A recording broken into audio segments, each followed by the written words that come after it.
Halo teman-teman, berjumpa lagi dengan saya, Brother Peel. Kali ini kita akan menyaksikan pemaparan yang membantah klaim Muslim yang mengatakan bahwa Ka'bah itu sudah disebutkan dalam Alkitab. Dan penjelasan ini kita ambil dari video channel Apostate Prophet. Selamat menyaksikan.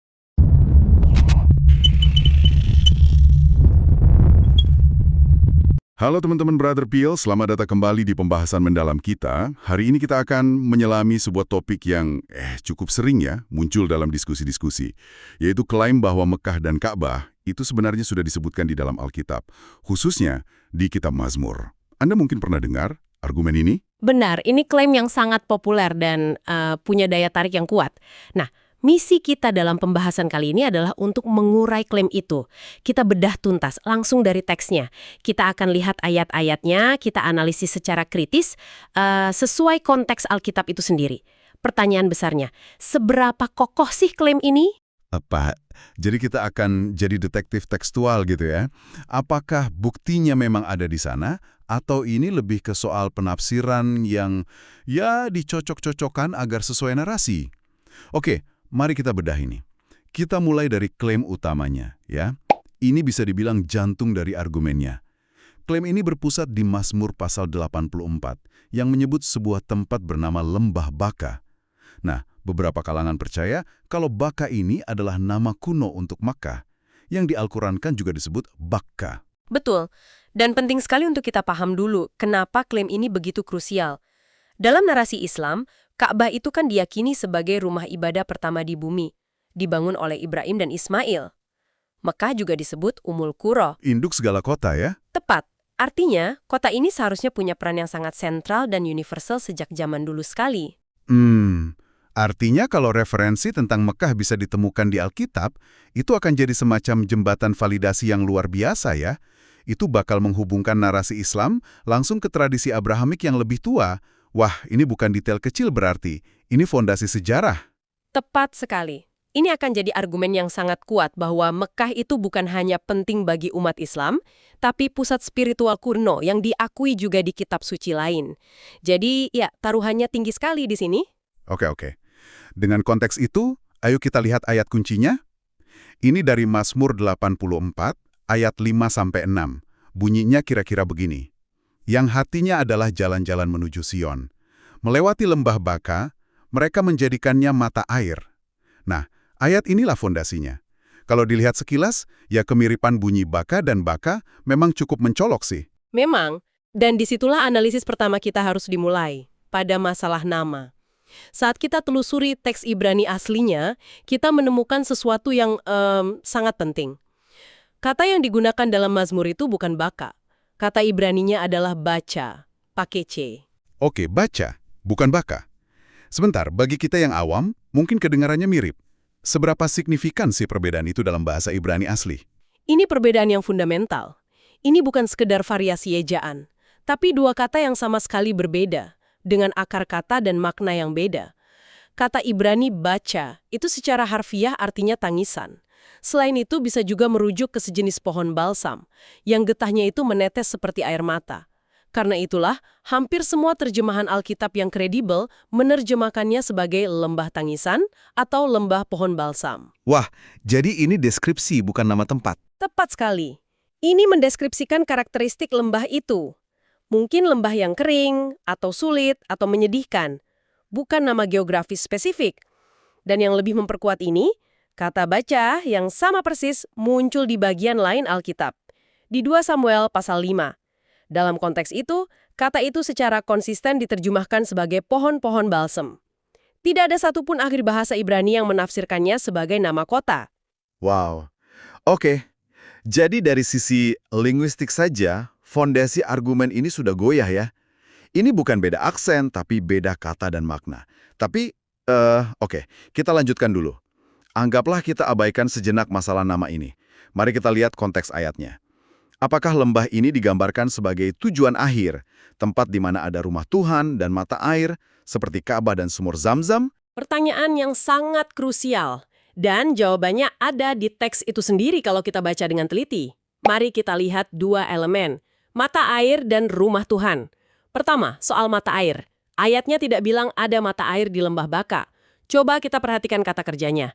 Ayat itu berbunyi, para peziarah itu menjadikannya mata air. Menjadikannya.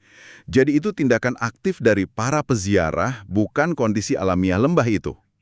Ini mengubah segalanya. Ini kedengarannya seperti metafora ya, bukan laporan geografis. Tepat sekali. Kitab Mazmur itu kan kitab puisi, penuh kiasan. Gambaran di sini sangat puitis. Para peziarah yang hatinya penuh sukacita saat mereka melewati lembah yang mungkin kering dan sulit, lembah tangisan, iman dan sukacita mereka lah yang mengubah tempat sulit itu jadi sumber kesegaran. Ini gambaran tentang kondisi hati, bukan deskripsi tentang sumur. Oke, jadi memugungkan mata air ini dengan sumur Zam-Zam sepertinya kurang pas ya dengan gaya bahasanya. Lalu bagaimana dengan poin kedua yang paling penting? Rumah Tuhan. Apakah Mazmur ini bilang ada bait Allah di lembah Baka? Sama sekali tidak. Justru Mazmur 84 mengatakan hal yang sebaliknya. Seluruh Mazmur ini adalah sebuah lagu tentang kerinduan yang mendalam akan tempat tinggal Tuhan di Sion. Lembah Baka itu hanyalah sebuah tempat yang mereka lewati dalam perjalanan menuju Sion. Sion tujuan akhirnya, bukan Baka. Coba kita lihat teksnya ya. Ayat pertama saja sudah bilang, betapa indahnya tempat kediamanmu. Lalu ayat kedua, jiwaku merindukan bahkan merana karena pelataran-pelataran Tuhan. Ini jelas soal tujuan. Dan puncaknya ada di ayat 7 yang sering diabaikan. Setelah melewati lembah Baka, ayat itu bilang dengan sangat eksplisit, setiap orang dari mereka menghadap Allah di Sion. Tujuannya sudah sangat jelas. Mereka berjalan sampai mereka tiba di hadapan Allah di Sion. Baka itu cuma salah satu titik di perjalanan. Baik, ini poin yang sangat kuat. Kalau tujuan akhirnya adalah Sion, pertanyaan logis berikutnya, di mana sebenarnya Sion itu? Apakah lokasinya ini ambigu? Dalam studi Alkitab, lokasi Sion sama sekali tidak ambigu. Sion adalah nama untuk Gunung Sion, sebuah benteng di pusat kota Yerusalem. Setelah Raja Daud menaklukkannya, nama Sion menjadi sinonim puitis untuk Yerusalem itu sendiri. Di sanalah pusat spiritual bangsa Yahudi. Ada konsensus absolut di kalangan sejarawan bahwa Sion itu merujuk pada Yerusalem. Saya pernah dengar argumen balasan untuk ini. Katanya Mazmur ini ditulis oleh Daud, dan di zaman Daud kan bait suci belum dibangun. Jadi bagaimana bisa merujuk ke sana? Ini poin yang bagus, dan analisis teksnya memberi dua jawaban yang jelas. Pertama, meskipun bait suci Salomo belum dibangun, Daud sudah memindahkan tabut perjanjian ke Yerusalem. Tabut itu simbol utama kehadiran Tuhan. Jadi Yerusalem sudah jadi pusat ibadah. Kedua, dan ini yang lebih penting, asumsi bahwa Daud yang menulis Mazmur 84 itu keliru. Oh, jadi bukan Daud penulisnya. Bukan, kalau Anda lihat judul Mazmur 84 di Alkitab, di sana tertulis Mazmur Bani Korah. Bani Korah itu sebuah keluarga dari suku Lewi yang bertugas sebagai pemusik di bait suci. Nah, tradisi penafsiran yang kuat, berdasarkan konteksnya, meyakini Mazmur ini ditulis saat mereka atau keturunan mereka ada di pembuangan di Babilonia. Konteks pembuangan. Tentu saja. Itu menjelaskan nada kerinduan yang begitu mendalam di seluruh Mazmur ini ya. Mereka tidak sedang dalam perjalanan, tapi mereka bernyanyi tentang kerinduan untuk bisa berziarah lagi ke Yerusalem, yaitu Sion. Tepat sekali. Konteks pembuangan ini membuat keseluruhan Mazmur jadi sangat masuk akal.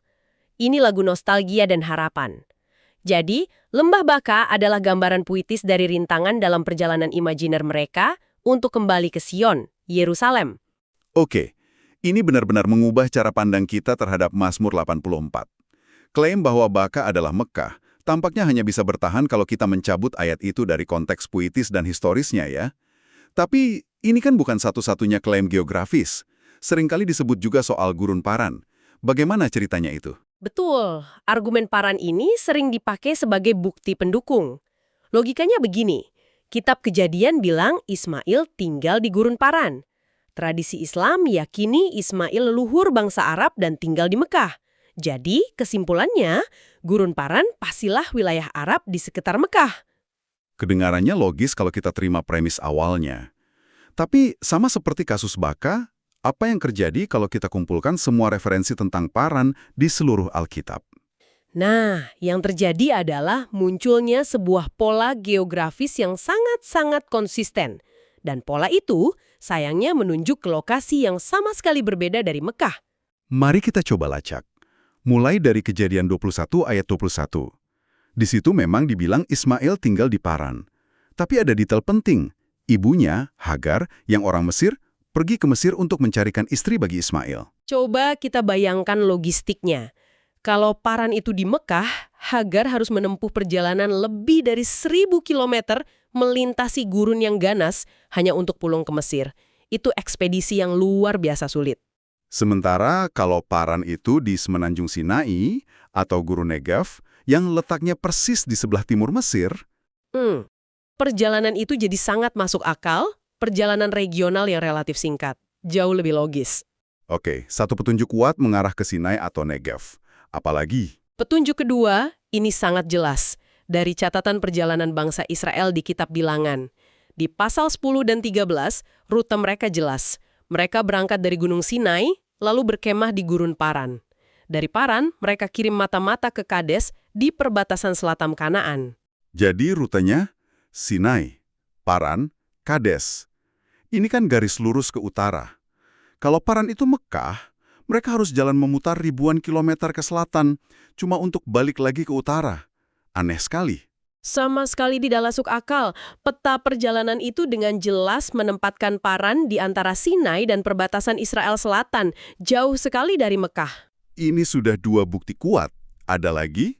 Ada, kita lompat ke kisah Raja Daud di 1 Samuel pasal 25. Dikatakan Daud melarikan diri ke padang gurun Paran. Di sana, dia berinteraksi dengan orang kaya bernama Nabal yang tinggal di kota Maon dan punya ternak di Karmel. Dan lokasi Maon dan Karmel ini diketahui. Sudah pasti, keduanya adalah situs arkeologis di wilayah Yehuda, selatan kota Hebron. Fakta bahwa Daud bisa berkomunikasi dengan mudah dari Paran ke Maon menunjukkan Paran ada di dekat situ. Area itu sekarang dikenal sebagai Gurun Negev. Sekali lagi, bukan di Arab Saudi. Luar biasa konsisten. Saya dengar ada satu lagi dari kitab Raja-Raja. Betul. Dari 1 Raja-Raja 11, ada kisah Pangeran Edom bernama Hadak yang melarikan diri. Rutenya tercatat. Ia berangkat dari Midian, pergi ke Paran, lalu dari Paran ia ke Mesir. Oke, kita petakan. Midian itu di Arab Saudi barat laut. Mesir di barat. Tepat. Jadi, rute Midian ke Paran, lalu ke Mesir, secara geografis menempatkan Paran tepat di tengah-tengahnya. Dan apa yang ada di antara Midian dan Mesir? Semenanjung Sinai. Setiap referensi Alkitab menunjuk ke lokasi yang sama. Jadi kalau kita rangkum, analisis tekstual dan geografis dari pelajaran kita menunjukkan bahwa baik Lembah Baka maupun Gurun Paran dalam konteks Alkitab tidak merujuk ke Mekah. Klaim ini tampaknya hanya bisa dipertahankan dengan, mengabaikan bukti internal Alkitab itu sendiri. Betul. Dan kalau kita hubungkan ini dengan gambaran yang lebih besar, ini menimbulkan masalah yang lebih mendasar. Coba kita ajukan pertanyaan ini. Jika Ka'bah benar-benar pusat ibadah universal yang dibangun oleh Ibrahim, kenapa kisahnya sama sekali tidak ada dalam catatan Alkitab? Maksud Anda, kitab Kejadian kan menceritakan kehidupan Ibrahim dengan sangat detail ya? Luar biasa detail. Perjalanannya dari Ur ke Kanaan, perjanjiannya dengan Tuhan, interaksinya dengan Fir'aun, bahkan konflik keluarganya. Seluruh hidupnya yang tercatat di Alkitab itu berpusat di wilayah Kanaan dan Mesir. Tidak ada satupun penyebutan tentang perjalanan epik ke lembah jauh di selatan bernama Mekah. Keheningan Alkitab tentang peristiwa sebesar itu, ini sangat signifikan. Dan ini sejalan juga ya dengan apa yang kita lihat dari catatan sejarah dan arkeologi lain. Ada semacam kekosongan bukti yang menunjukkan Mekah sebagai pusat perdagangan atau spiritual internasional yang besar sebelum era Islam. Referensi Ptolemy tentang Makaraba pun lokasinya masih diperdebatkan dan tidak ada indikasi itu kota yang signifikan. Benar. Jadi beban pembuktiannya tidak hanya terletak pada penafsiran ulang ayat-ayat Alkitab, tapi juga pada kurangnya bukti pendukung dari sumber-sumber lain. Jadi kesimpulannya, berdasarkan pembahasan mendalam kita, klaim bahwa Mekah disebutkan di Alkitab tampaknya hanya bisa dipertahankan dengan cara mencabut ayat-ayat dari konteksnya, mengabaikan makna linguistik aslinya, dan mengabaikan konsistensi data geografis yang disajikan di seluruh Alkitab. Klaim-klaim tersebut lebih bergantung pada kemiripan bunyi kata yang dangkal daripada analisis kontekstual yang mendalam dan konsisten. Nah ini jadi meninggalkan satu pertanyaan penting ya, untuk Anda renungkan. Mengapa ada upaya yang begitu kuat dan gigih untuk menemukan validasi atau pengesahan dalam kitab suci agama lain? Apa yang diungkapkan oleh pencarian semacam ini? Tentang hubungan yang kompleks antara sejarah, iman, dan kebutuhan akan sebuah narasi yang terhubung dengan masa lalu yang lebih tua.